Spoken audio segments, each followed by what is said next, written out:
Programa Tribuna Livre, diretamente dos estúdios da TV Destaque. Hoje nós temos como convidado o vereador do PTN, Novinho Brasil. E estamos falando aqui sobre a questão dos médicos, falta de médicos, excesso de médicos. Os médicos dizem que não está faltando médico. Mas aí o Novinho estava falando que o secretário reclama que abre o concurso e não aparece médico. Qual a sua opinião? Por que falta médico, por exemplo, no Hospital dos Pimentas, Novinho? Eu não sei se você lembra, e eu gosto de ser bastante transparente, e você me conhece até da tribuna, tudo. Quando eu falo as coisas, eu gosto de falar por uma questão de justiça. No mandato passado, nós aprovamos um projeto que daria um aumento de 30% no salário do médico que quisesse ir para a periferia. Então, além daquele salário normal que a prefeitura pagava, aquele piso normal para o médico que quisesse ir para a periferia, Taboão, Cabo Sul, São João, Pimentas, ele teria mais 30% de aumento no salário dele. Não apareceu um. Então tem alguma coisa aí, eu não quero aqui de maneira nenhuma entrar na questão do médico, se o médico é obrigado a ir, se ele não é obrigado a ir, se ele está faltando com a obrigação dele, se ele não está, porque eu acho que não está, o médico ele faz lá o seu juramento de atender, de salvar, e eles cumprem. Mas é curioso, porque inclusive isso foi uma reivindicação dos representantes dos médicos na casa, que se aumentasse esse salário, que desse esse incentivo. Mesmo assim, não apareceu um médico que quisesse ir para o Hospital do Pimentas, nem para a UBS do Parque São Francisco, nem da Vila Real, nem do Nova Cidade, mesmo ganhando 30% a mais. Então fica algo meio misterioso aí entre o médico, ou seja, os médicos, entre a categoria, e entre a administração pública. Eu estava lembrando de um fato curioso, Roberto, que eu acho que essa questão do médico, ela é muito antiga e eu acompanhava muito isso. Eu sou de uma cidade chamada Icó, que na minha época, no meu período de garoto lá, de adolescente, nós tínhamos lá 7 mil habitantes, 8 mil habitantes, não chegava a 10 mil habitantes. E tinha 2 médicos da cidade. Todo mundo conhecia aqueles médicos da cidade, 2 médicos, doutor Quilom e doutor Ozanam. Quando aqueles médicos precisavam viajar para Fortaleza ou para Salvador, para algum lugar, a cidade ficava sem médico. Acontecesse algum acidente, não tem médico, o médico viajou. Numa outra cidade vizinha, uma cidade de Lavras, tinha um médico só, essa cidade já tinha uns 5 mil habitantes, 6 mil habitantes, tinha um médico só chamado Mirialdo. E ele era tudo, clínico geral, e fazia o parto, e fazia cirurgia, e o que viesse, e transferia. Quando ele precisava viajar, a cidade ficava sem médico. E aí eu estava observando por quê. E todos esses médicos, mais uma vez, não quero fazer aquele discurso do socialista, né? Porque é o pobre, é o rico, ou dividir a classe. Mas todos os médicos, agora eu já estou conhecendo, mas todos os médicos que eu conheci até hoje, inclusive na minha época de garoto, de adolescente, eram todos filhos de rico. Vieram todos de família rica. Então eu costumo falar o seguinte: a partir daqui para frente, se você começar a formar o filho do vendedor de batata, do catador de papelão, do vendedor de alface, do serralheiro, do funileiro, do engraxate, vai começar a ter médico. Nas unidades básicas de saúde, nos hospitais, com certeza vai começar a ter. Olha, fazer um filho se tornar médico é muito, muito, muito caro. Exige dedicação total, sabe, o dia todo. E o filho do pobre tem que trabalhar para ajudar a família, realmente é muito complicado. Eu espero que o Estado consiga auxiliar esse tipo de mudança. É difícil, mas vamos lutar um pouquinho. Estamos conversando com o vereador Novinho Brasil, falando sobre saúde, da região dele, que é da periferia, e realmente é muito, muito complicado levar um médico para aquela região. Mas além da saúde, qual o grande problema que o senhor destaca ainda que precisa ter uma atenção especial do vereador Novinho Brasil ali na região dos Pimentas? Olha, Roberto, saindo da saúde, agora isso é uma preocupação, tenho certeza, né? Essa preocupação ela é nacional, ela é estadual, ela é municipal. saindo da saúde, agora vem o problema da segurança que Tá difícil. tá difícil. Tá difícil porque eu nunca fui, nem sou, sempre fui do povo, de sair qualquer hora na rua.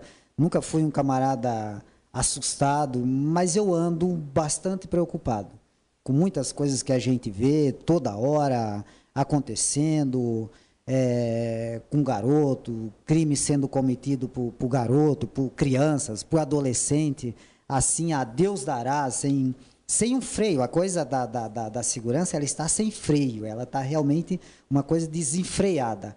Eu vejo, depois da saúde, a situação da segurança muito preocupante.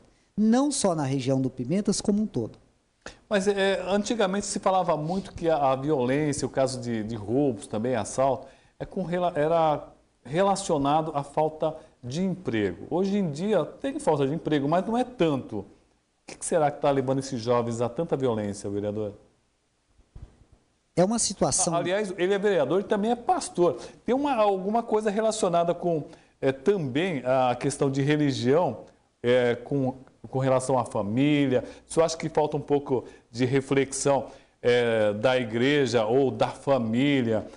Está faltando um pouco dessa questão familiar na vida desse jovem, também relacionada à falta de emprego, ou não tem nada a ver? A desestrutura familiar, ela conta muito. A desestrutura familiar, ela conta muito. Sabe, você sabe que tem situações que é delicada a gente falar, mas os casos são pequenos. Você vai observar, os casos são pequenos aquele garoto que se criou com a mãe, que se criou com o pai, que teve numa pré-escola, que teve numa creche, que está indo para a escola normalmente, está indo e está vindo, que o pai está falando para ele, olha, você tem que ter um futuro, procura ser isso, procura ser aquilo, você tem que ter uma profissão, você tem que ir para a escola todo dia. Então, normalmente, você vê uma desestrutura familiar, eu sei que é uma situação delicada, mas nós já estamos aí entrando numa geração, eu sei que é complicado isso, nós já estamos numa geração de filhos que já estão nascendo e crescendo, filhos de pais solteiros, filhas de mãe solteira. Não que o pai solteiro, que a mãe solteira seja um defeito ou seja um problema, mas por um motivo ou por outro, essa família se desintegrou e o filho, essa criança, ela teve ali um choque muito grande, uma desilusão muito grande, ficou hora com o pai, ficou hora com a mãe, ficou hora com a avó, e aí ficou numa confusão e está gerando tudo isso que a gente está vendo aí. Uma parte é isso aí que eu tenho observado. O senhor acha que também a falta de policiais ajudou para o aumento da violência, ou aumentando a quantidade de policiais não vai diminuir a violência?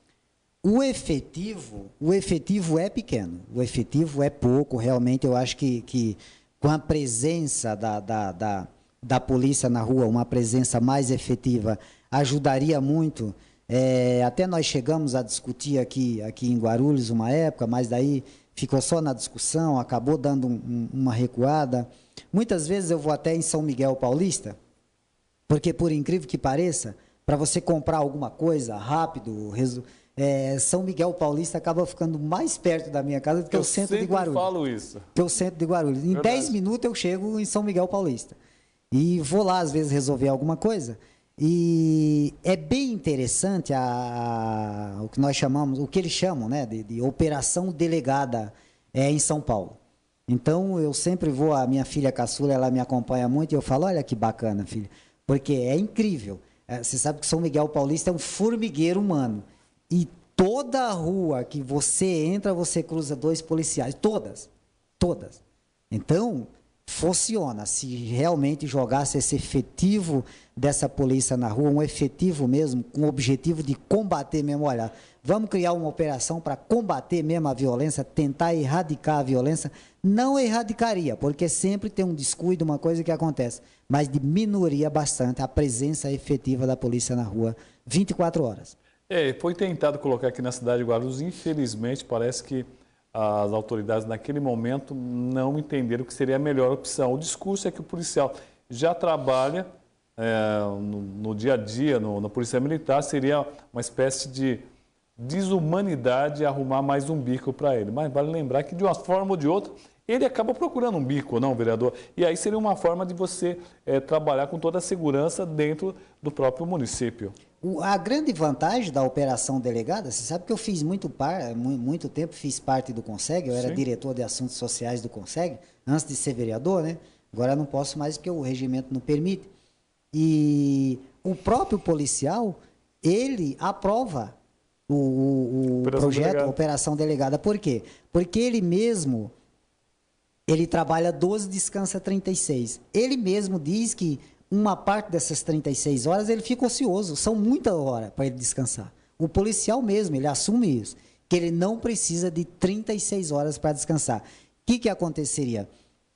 Nesse período de mais 12 horas ou mais 10 horas que ele trabalharia na operação delegada, ele ia trabalhar legalmente, uniformizado, armado, numa viatura ou a pé, porque daí eles faziam uma patrulha a pé na rua, nas principais ruas da cidade e algumas da periferia.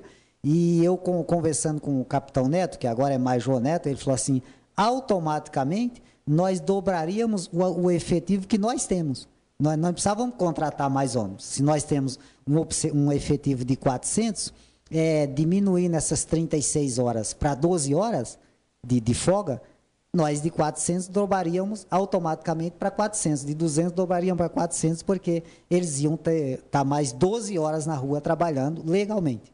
Bom, no final do programa, vamos dar esse espaço aí para o vereador falar de algum projeto que foi aprovado de autoria dele ou de algum projeto que ele pretenda mostrar nesse 2014. Qual projeto que o senhor acha interessante, que já foi aprovado seu ou que o senhor pretende trabalhar nesse ano de 2014 em benefício da população, vereador?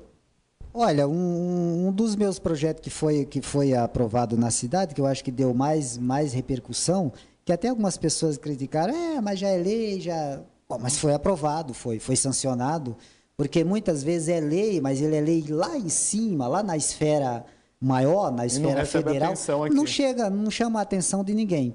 Foi o que foi até curioso, foi o registro na maternidade, que é o obrigatório. Agora, todas as maternidades, quando a criança nascer, o funcionário já comunicar à mãe.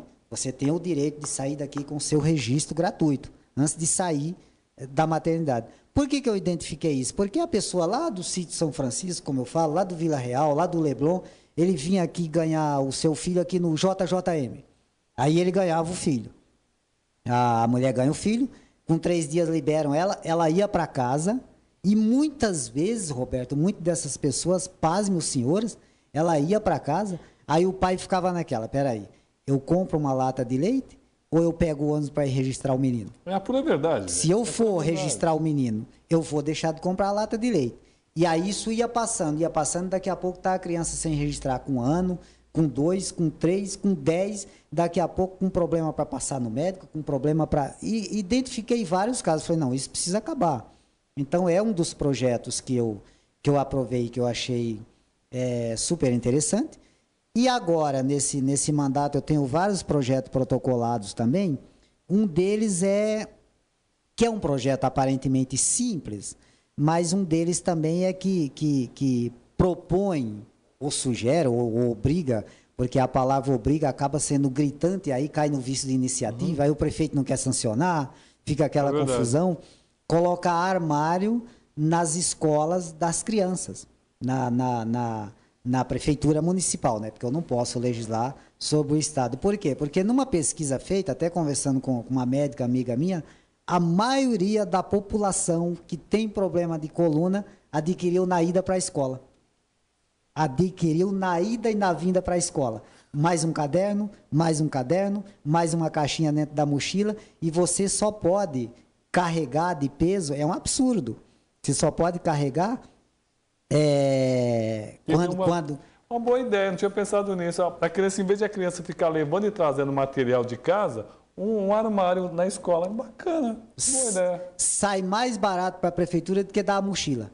Se faz lá o armarinho, um armário pequenininho, a criança recebe o material dela, já vai para o armário, ela não tem que ficar levando e trazendo. Olha, eu gostei dessa ideia. Vereador, estourou nosso tempo. Amém. Já pensou? Meia hora, rapidinho, ó.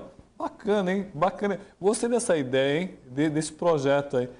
Sabe que algumas coisas simples assim são algumas grandes ideias. Em vez da criança ficar com aquele monte de material levando e trazendo para casa, deixa o material lá. Bacana. Vereador, obrigado pela presença. Espero contar com o senhor outras vezes aqui. Eu que agradeço, Roberto. Uma satisfação. Estou à disposição sempre que puder, estaremos aqui dando as nossas humildes explicações.